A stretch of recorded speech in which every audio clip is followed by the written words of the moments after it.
Magus, web novel, Chapter 545, Eyes and Wings Part 1. A Balor's body was unable to channel mana. It was one of the reasons why millennia ago such a powerful race had attempted to force their evolution and ended up joining the ranks of the fallen races. Unlike all other creatures, they could conjure spells only through their eyes, making it vital for them to always face their opponents. Their other biggest limitation was their inability to cast spells above Tier 3.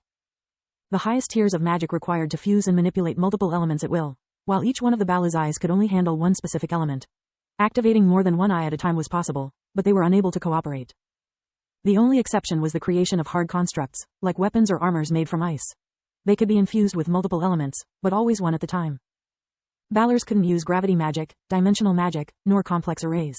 They were unstoppable soldiers on the battlefield, yet as a race, they had been dependent on others for the creation of even the simplest enchanted item. Yasmo activated his red eye, turning all the agonizing monsters lying on the floor into cinders. Their corpses turned into spheres of smoke that orbited around the amplifier. The device started to reconstruct their bodies at a speed visible at the naked eye.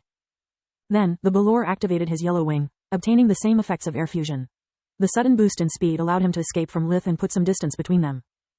Lith cursed when he noticed that Yasmo was capable of using his white eye to slowly regenerate the white wing, yet his mood improved when he noticed that the mana it stored wasn't being replenished.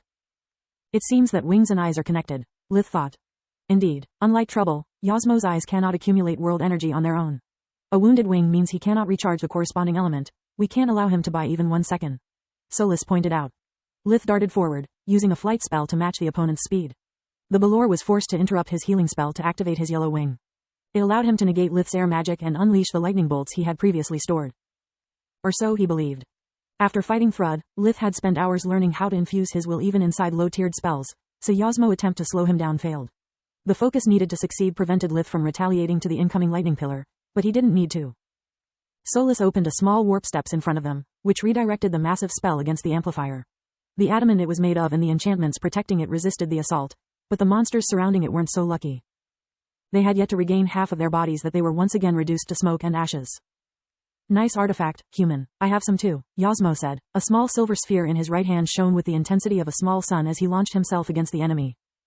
Lith was aware of the enormous gap in physical strength between them, but time wasn't on his side. Stalling meant giving the Balor the opportunity to recover his Lightwing and his minions. To add insult to injury, I don't know if Zolgrish will prevail. I might be able to deal with one of those reverted monsters at a time, but if they team up, I'll be forced to leave. I'm greedy, not idiotic, he thought. Lith had noticed several completed artifacts still lying on the forges. If the Lich failed his mission, Lith was willing to collect everything he could on his way out as compensation.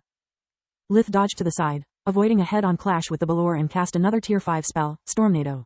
It was a mix of air and darkness that conjured a thunderstorm of poisonous gas.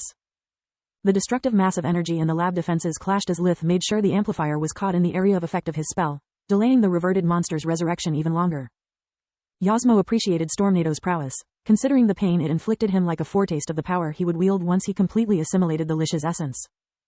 His plan was now actually twofold. If before his aim was to undo his own fallen state and overcome his ancient limitations, capturing Lith would open endless possibilities to him. If I can steal the secret of awakening, Danka will be no match for me. Both my body and magic are superior to his. If not for him being an awakened, I would have long had him under my heel. He thought. Yasmo activated his yellow and black wing, but this time he didn't try to absorb Lith's spells.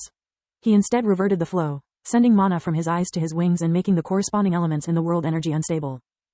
No matter how much Lith focused nor the amount of mana he pumped into Stormnado, the spell waned as the two elements composing it became unable to coexist. What's happening? Lith took the gatekeeper out of his pocket dimension. His flight spell failed him too and he couldn't afford to waste more mana. It must be what Zolgrish talked us about. A reverted Balor can not only drain the world energy through their wings, but they can also use their stored mana to upset the balance and disrupt our magic. To cast an air or darkness spell, you have to counterbalance the distortion Yasmo caused. Solus said. Easier said than done. Damn Lich, stirring the world energy my pale ass, this is jamming. Lith didn't like his odds. The Balor's spells seemed to be unaffected by the mana distortion, making him apparently even more dangerous than the orc shaman in his crystal. Lith infused himself with all the elements and prepared for the worst. Yasmo's eyes lit up one after the other, emitting highly compressed elemental beams. Lith dodged with a roll, but the beams kept following him wherever he moved. They were so powerful that even the blue translucent barrier protecting the library couldn't keep up. Only the presence of a second barrier below the first one prevented the precious tomes from being destroyed. Stop running, I need you alive, not healthy, Yasmo said as his eyes darted along the room to follow Lith's irregular footwork. Despite his words, every one of his attacks had been aimed to Lith's vitals. Any brilliant ideas? Lith was almost out of breath. Escaping on foot from a flying enemy while dodging the elemental beams was a mammoth task. Yes, don't get caught. I don't like how he keeps that shining sphere at hand, Solus replied. The good news is that between his jamming and his unrelenting attack, Yasmo is almost out of darkness and air magic. Lith didn't find any solace in her words. 3 or 5 rays made no difference to him, the Balor only needed one to kill him. Lith took cover behind the amplifier, hoping that the enemy wouldn't take the risk of damaging it. He was right. His move caught Yasmo by surprise, forcing him to spin like a top to look away from the priceless device. Lith managed to get a single breath worth of energy from invigoration before the Balor resumed the chase, but it was enough.